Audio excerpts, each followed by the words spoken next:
another episode of The Heart of the Matter. My name is Omilola Oshikoya. This week, the world is going to be celebrating International Women's Day. So today we're celebrating the African woman. And we have with us two beautiful African women, Francesca Uriri and Gloria Edozien. Hello. Hello. Hi, thank you. Welcome to The Heart of the Matter. Thank you. It's a pleasure to have you. Pleasure to be here. Thank you for having us. Could you please tell us about yourself? Okay, well, my name is Gloria Edozien. I'm the founder of Inspired by Glory, which is a women empowerment platform. We provide personal development services to career women and female entrepreneurs or women in transition. So women who are transitioning from a career life to entrepreneurship. Okay, and then you're also a talk show. Yes. So as part of the Inspired by Glory brand, I host a talk show, an online talk show called the Inspire Series, which basically just follows the inspirational stories of everyday women. And you, Francesca? I'm the founder of Leading Ladies Africa. It's a women empowerment nonprofit, and we also promote gender inclusion. So, of course, you know that this is the year of the woman. We're trying to tell alternative stories of successful women entrepreneurs, business women. If you're successful as a wife, as a mother, whatever you're doing, and you're African, we want to tell your story. We want to project your story to the world, and that's essentially what we do. Awesome. I remember I attended like a conference recently, and the speaker said, you know, this is a time for youths, this is a time for Africans and women. So if you're a young African woman, this is really your time. Yeah, Absolutely. Yeah. So who's your shiro, your favorite African hero? Oh, wow. There's so many. I always tell people I'm a product of different women, so it's always difficult to pin one woman. But if I had to, it would definitely be my mother. So my mother is my shiro. She's the picture on my wall that keeps me going. Yeah, that's my shiro. Can you tell us about your mom? Oh, celebrate your mom. Oh, my I think mom. we're also celebrating Mother's Day. Yes, Mother's Day. This month as well. I mean, there's just so much to tell about my mom, but I think the most important thing I learned from my mom was prayer. My mom, I remember like in school when I was going off to boarding house, my mom would come, make me kneel down, cover my hair with the, the cushions, cover my hair, and she'd be praying for an hour. Wow. And I used to think, hey, we're going to be late. Do you understand? But then Every day. As in, anytime I was going over to school and anytime I came back, she would always pray. Even till now, she calls me in the middle of the night, oh, yeah, let's pray. Like so, and I think, that whole prayer life has been indoctrinated into me from a young girl. And also, my mom is just dogged. There's nothing that you give her that she can't do. Like my mom went back to school in her 50s, got a degree, got another job. Like she's just inspirational. Wow, like nothing, nothing. She went to Unilag, was doing a degree course with, the young people, and they were calling her mommy, and she was, she was just loving that experience. My mom she's full of life. She enjoys life, she enjoys friendships, she's all about family, all about inculcating family values, all about God, so everything, at least, 90, I don't want my dad to feel bad when he starts listening, but, I'm my mother's daughter. I'm my mother's daughter. What about you, Francesca? I think for me, I wish Don't I had. feel like you have to I say wish your I had, but to be very honest, I feel like she said, I've been a product of, or I am a product, or still even in motion, of many women. And so it's really hard for me to pick just one person, to say this person did this. Because I've had women along the line, my mother, my father's sisters. I remember when I was growing up, people used to tell me, oh, you're too stubborn, you're too feisty, you're too opinionated. And then I looked at my father's sisters. Every single one of them was feisty, opinionated, successful. And that gave me like a sense of confidence, a sense of direction. Like, this is who you are, embrace it. So I've had, I'm a product of different women. The unknown woman on the street who is striving to be better, to better herself, her family, her society. That's who I am. She has also impacted me. So I draw my inspiration from different women. I wish I had a story. My next question really was, so which woman has influenced your life the most? Maybe we should start from, because you're a product of different Again, women, that's hard. So it's so for example, in my Christian faith, it will be my mom's late sister, Mrs. Nesiama, who bought me my first King James Bible. And then she would say, so I remember one day she was like, so have you read the Bible? I'm like, yes, I finished it. And she was like, you finished the Bible? I'm like, yes, because I wanted to impress her, because I thought, you know, when you have this book, you should finish it. And I was like, yes, I finished it, Genesis to Revelation, I finished it. And she was like, I was like 6. And she was like, it's not possible for you to finish it. I'm like, no, but she's like, no, and this is how you read the Bible, because it's a conversation, so God is speaking to you. I'm like, God is speaking to me. She's like, yes, do whatever you want. Underline, just let him talk to you. So that gave me, like, you know, an opening into faith, that faith is, my work with God is actually a conversation. It's not somebody telling me, this is what you must do, you know. And then I have people, my career, Alima Atta, who gave me my first, you know, job as a publicist, in Lumide Ojo, who called me till tomorrow, my mentor, and she's like, what have you done? You know, have you done this course? Have you, you know, to have several, my friends, my circle of women, Glory, it's incredible. Hillary Clinton, who I'm waiting to be president of the United States, you know, Oprah Winfrey, Angelique Kidjo, Asha, Fumi Yonda, Mo Abudu. It's the list, Omilola Oshikoya, the list, the list is endless. So every woman is, I always say that every woman is a miracle in motion. And so I just, you know, get what I can get from her energy, from her aura, and, you know, basically keep it moving. So. What about you, Glory? Oh, wow. I think for me, I mean, I was listening to her and I was just thinking, I know all these women too have made an impact in my life. But I think a woman that I strive to, I look at her and I just follow her footsteps is Oprah. Like, I won't even lie. Like, you know, she's authentic, she's who she is, and she has made a business of being authentic and just being herself. And I find that deeply inspirational. But if I was going to come home, you know, people like Tara Fela Duritoye, every day, like, you know, one-on-one, she's like a mentor to me, Biola Labi as well. Even Francesca, like the other day I was having a down moment and she called me to ask me about something else and she said, look, how are you? And, you know, the advice, I told her, like, you know, I'm not good. And she gave me some advice. So I think every woman, really, you just, you know, if your eyes are open, every woman will give you something that keeps you going. Absolutely. I think it's interesting to hear both of you speak, because you find that there's this thing that women pull women down. But it's nice to hear, and I don't believe that, because I'm surrounded by a lot of women that, you know, support and, you know, inspire me as well. But there's that perception, and you see it all the time on social media. So it's nice to see that women are saying that, no, women have, you know, supported. What do you think about that? Well, for me, I hear that story a lot, but then I know that in my life it's not been the case. So most of the people that have influenced my life are women. But then I know that some women have had different experiences. And what I always say to people when they have that is, change your friends. If you find that, change your circle, because clearly your circle is not helping you grow. So just change your circle if that is your experience. But also, what are you contributing to that situation? So are you also pulling women down? Are you joining those people to pull other women down? And then when you're not in the room, they follow and join to pull you down. Because, you know, you can't be part of the circle and be complaining about it. Exactly. So that's always my advice. I think for me, taking that a step further is that, so first of all, you are part of the circle.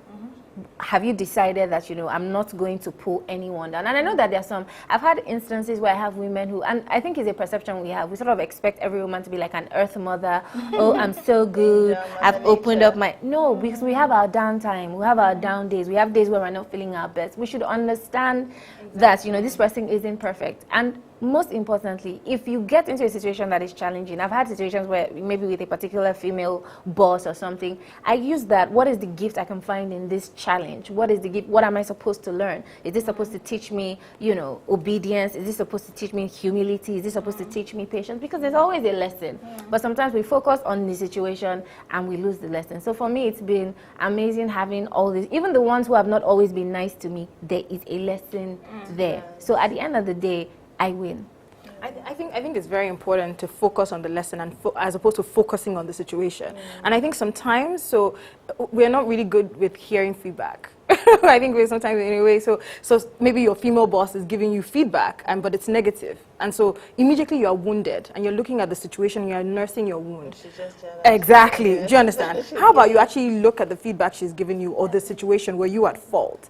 So I think sometimes we just jump on a bandwagon without really teasing out. Can we also talk about career, because I mean, I used to work in 9 to 5. However, I always had male bosses. For some reason, and even with mentors like Pastor Wale Adefarasi, I've always just had male mentors, so I always had male bosses.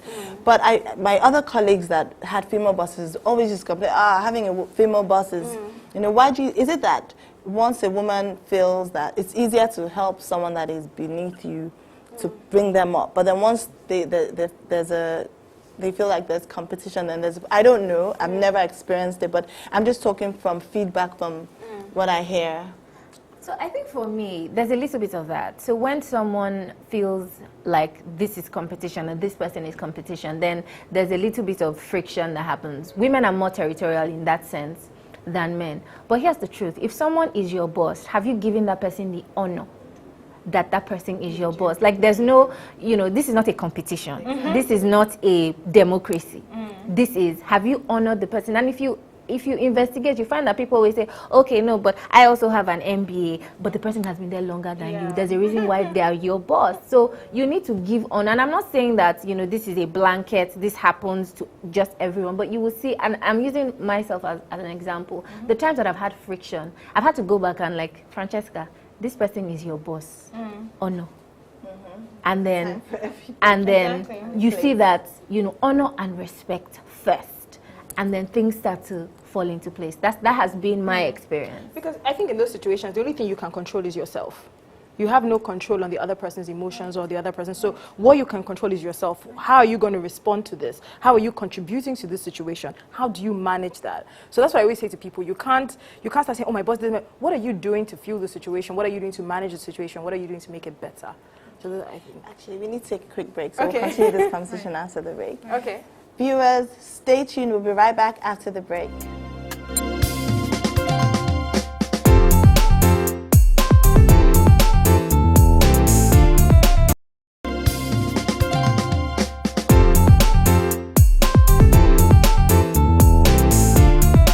Welcome back to the Heart of the Matter. We still have with us Glory and Francesca, and we're still talking about celebrating African women. Okay, so what about mentorship? How much mentorship is needed to help younger women? A lot. A lot. I mean, the easiest way to see where you need to go is to stand on the shoulders of somebody who is already going there. Do you understand? Or stand on somebody, if you're short, let somebody who is taller carry you so you can see, I think mentorship it's a buzzword now. Yeah, I was going to say it's trending. It's trending now, but I think that shouldn't de-emphasize its importance. I think it's very important to have a mentor, but I think people emphasize physical mentorship there's distant mentorship. So for me, I've never met Oprah in my entire life, but she's a mentor. There are women I've never met in my entire life, but I follow their story and they inspire me. I mean, I don't know what you think. I think, everything Glory said, but then people always think that mentorship is, so what this woman is going to mentor me. No, you're also, a mentee also has a lot to play. Like, what value are you giving? If you're not a mentee of value, then the mentor is not going to waste their time with you. So what are you bringing to the table yourself? So I have a mentor who, she's interested about my spiritual life, she's interested about my career, she's interested about everything. But then I never go to her and say, Auntie, I'm having all these troubles. You can't keep bringing troubles. Sometimes I'm like, okay, Auntie, so what's going on with you? How is work? So how is this thing that you're planning? How is this event that you're planning to do? I add value. So it's a two-way thing, actually. And like she said, there are distant mentors. There are people I've never met. I've never met Shonda Rhimes. I've never met Hillary Clinton. I hope I will soon. But then I'm just... Hope you have you on your vision board. Yes, number 2. But then these women are mentors, and they don't even know me, So I think it's absolutely very important. And like she said, if you look at someone's life, like Tara, for example, when she talks, I'm like... How do you know so much? I'm like, oh my God. You have to keep yourself open. You don't know it all. It's very important. And they've gone further than you. You have to stand on their shoulders. There's no... I agree, and particularly more in terms of like distant mentorship. So I read people's books. So that I have mentors that I follow, their social media platforms, they're reading their books, watching their TV shows, and just learning from them. I think for me in particular, I don't have one mentor that I just, I would say John Maxwell, maybe on leadership, Pastor Wale on, humility, Line Relishala on life coaching, my husband on integrity. I have different mentors, my mom, her ethics, and stuff like that. even some people that are younger than me, you know, but I also find there's one thing that I want to make clear is I also find there's an idolatry thing. A lot of people idolize their mentors, and it really shouldn't be that way. Because even when I was reading the Bible, I was looking, okay, so you had Paul and Barnabas, you had people, but then it was for a season, and then they moved on and they went to mentor. But when a mentor becomes an idol, then there's a problem. So can we talk about, so there's a trend, another trend now, there are a lot of conferences, a lot of like WIMBYs, like your event, even the Do It Afraid, like how important is it to have these kind of conferences, or how important is it for women to go for these kind of conferences, and what does it do for a woman? So why should I go for a conference that's focused on women? I think it was you that said this actually one time, and I'm just going to quote you. You don't know what you don't know. So the purpose of this conference is development, is to learn. So, but you can't just say, what do they know, whatever.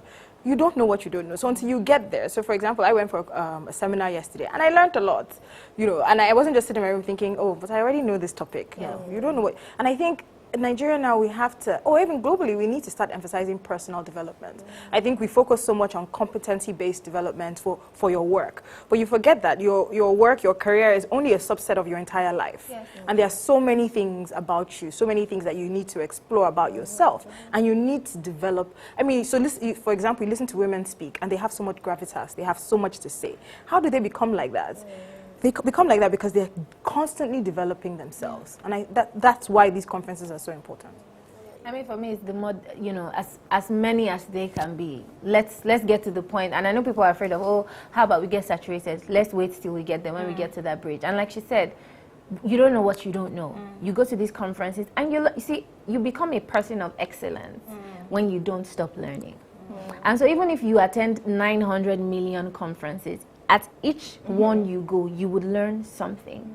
And that adds to the, you know, bigger picture. And so for me, Do It Afraid, Inspired by Glory, WIMBYs, every single thing I can go for, I will go for and become a woman of value and become a woman of excellence. And like she said, so when I speak from the wealth of that experience. I think also another stage of networking is partnerships. I think the more you start to go for these conferences and the more you start to meet women with similar ideals, similar visions, similar purposes, the more you start to partner, and then the more we become a force.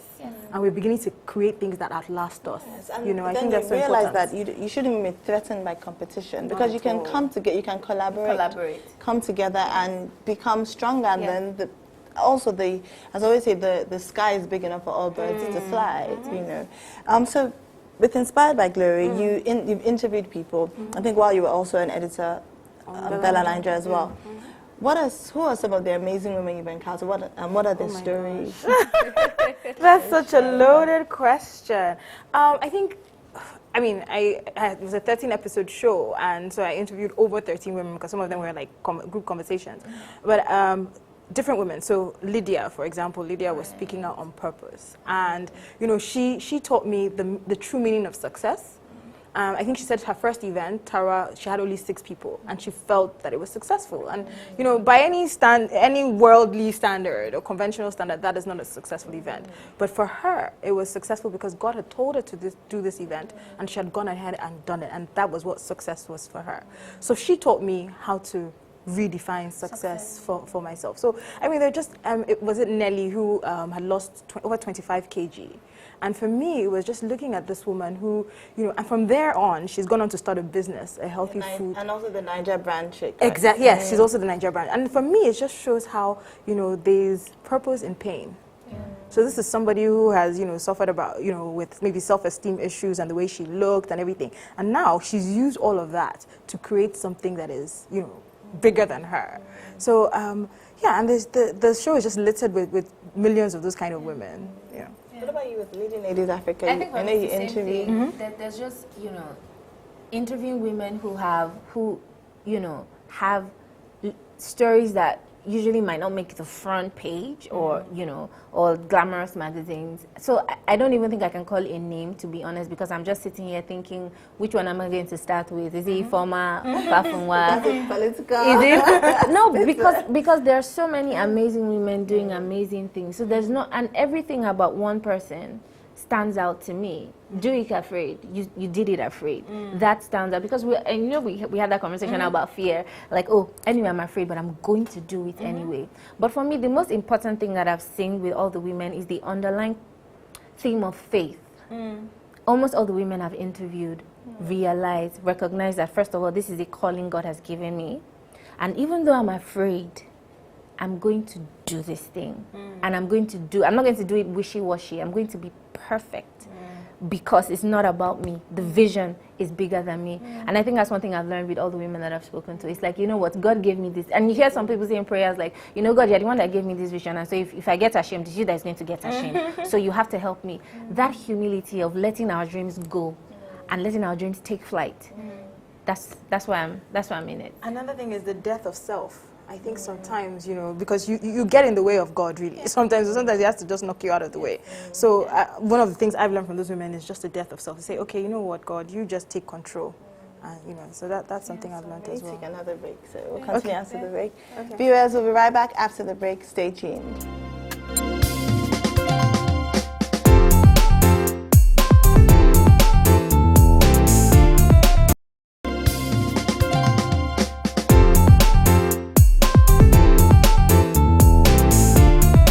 Hello, welcome back to the Heart of the Matter. We're still talking about celebrating African women. So can we talk about uncelebrated women?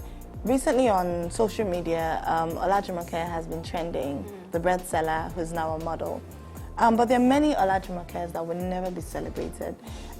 Also, I remember on social media, I saw a picture of a youth copper holding his mom, who was a fish seller. And it sort of trended a bit. And for me, without that picture, you would never think there are women out there working so hard, doing everything that they can do or need to do to support their families, their children, or themselves. Can we talk about some of these women? So first of all, I think that the reason why those images are so, why we connect with them is because we realize that we see these women every day. We see these women all around us selling bolly, groundnut, fish, even in the market. And you hear their stories. You hear, I sell tomatoes and I'm sending 8 children to school and I'm literally doing it myself. So we recognize these stories of, determination, of grit, of my children will be more successful than I am. And when it comes to how do we celebrate, these alternative stories, as we call it, I think it lies on us. Women who, we have social media, we can talk about, I went to the market today. It starts from even doing little things. I'm so glad that T.Y. Bello told Jumoke to stay in the frame. Like, do you want to have your picture taken? Like, stay in it. She didn't think, oh, no, you're going to, you're going to disrupt the picture. No, but and I think each and every one of us has to stop life in its tracks and say, no, I'm going to celebrate this woman. No, I'm going to do this. Josephine Okeme, who is, I think she's a traffic warden. She's somewhere yes, on Falamo. Yes, I'm going to tell this woman thank you. I'm going to stop life and say thank you. If each and every one of us do that more often, then we would see, maybe not to the degree to what Jumoke is having now, but we will see that these women, become more empowered, become more sure and certain and proud of their own achievements, because you don't have to be on the, cover of a magazine to be celebrated or to be inspiring anyway. I think the onus is on us as daughters, as children, as civilians, to celebrate the women that are in our lives, not only that are related to us by blood, but the women that we see that are actually doing well.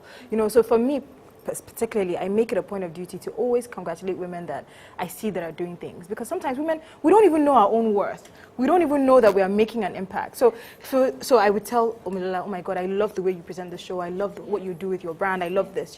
I think it's very important that we have a culture of celebrating women and cheerleading them and telling women, making sure that women are comfortable and confident.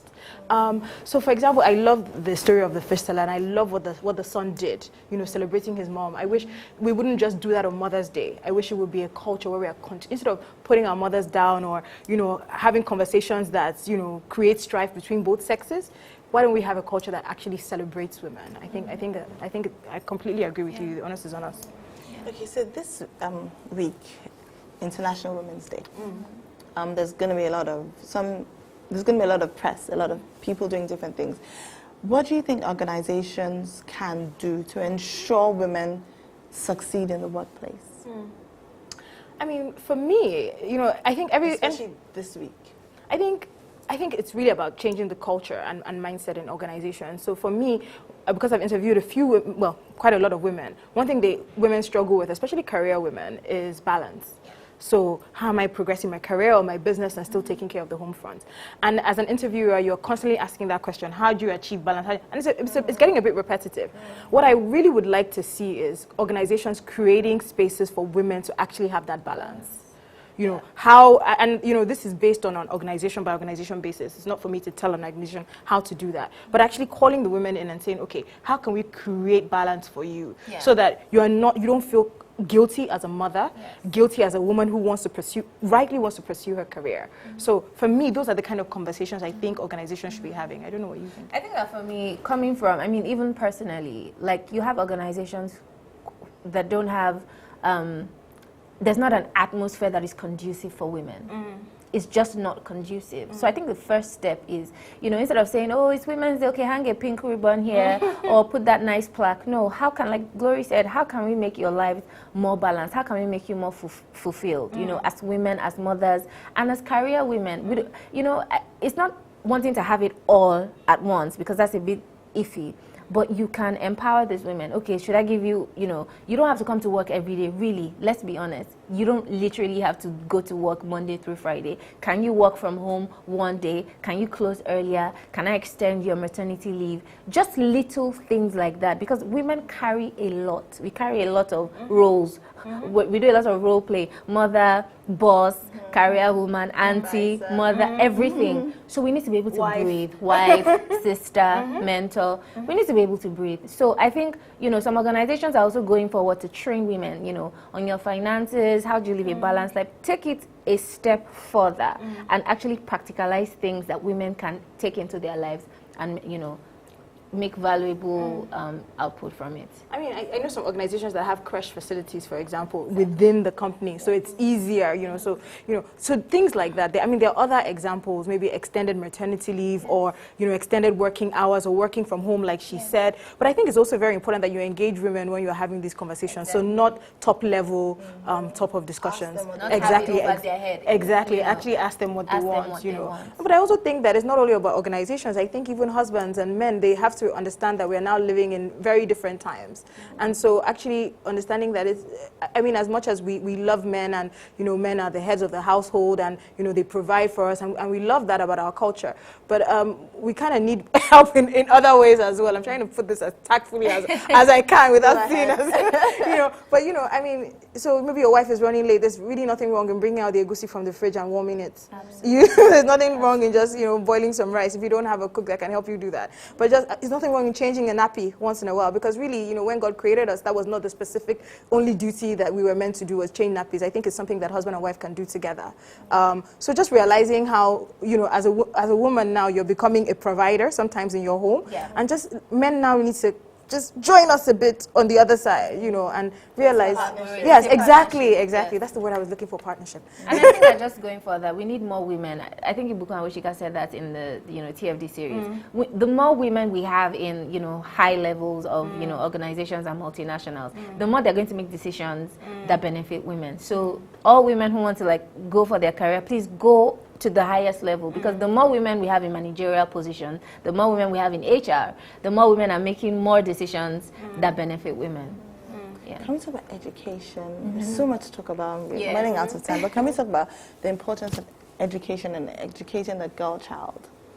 Oh, wow. I think, I'm not sure about the statistics, but I think maybe in Nigeria we have one of the lowest levels globally of education for the girl child. I think really it's starting from home, empowering parents, in low-income families to train their daughters, to actually maybe. I don't know whether it's free education is the answer, or just letting them know that, your girl child, she's important. She's valuable. She's valuable. Valuable. So having those kind of conversations. Because I think that when people see education gets your foot in the door. Once people begin to see that, because a lot of people say, okay, why should I educate a girl child? She's going to get married. Marriage is not the only source of value that a girl child or a female brings, but it puts her foot in the door. She's able to make wise decisions about herself, about her family, about her society. Imagine the ripple effect for that. So no matter how, and there's lots of... She's raising generations. And she's raising generations. So education is the most important thing, actually, that you can give a woman, because she begins to think, or a girl, because she begins to think properly. She begins to think, you know, and she begins to make decisions that benefit not just her family, but the whole society, the whole country, the whole world, the whole universe. So thank you so much for coming on the show. I've really enjoyed that. I mean, we did like an hour. We will do like part 2, or you come again. Definitely. Awesome. Thank you very much. Thank you. Thank you for having us. Viewers, we hope you've enjoyed this episode, and if you're a woman and you're watching this, make sure you celebrate yourself. Make sure you celebrate your sister, your mother, your daughter. Just celebrate yourself this week. Until next week, stay blessed.